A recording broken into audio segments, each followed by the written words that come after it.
Okay.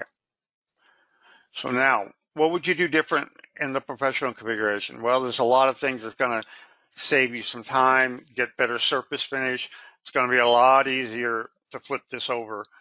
So I'm not going to program it all, but I'm going to show you what the professional uh, um, options are that we would use in this particular case. One of the first things is stock from selection.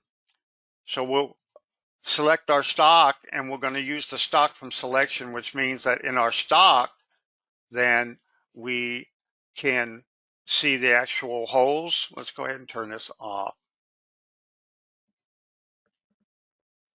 Okay, so you see you see your actual alignment pin location, so they're visible for you.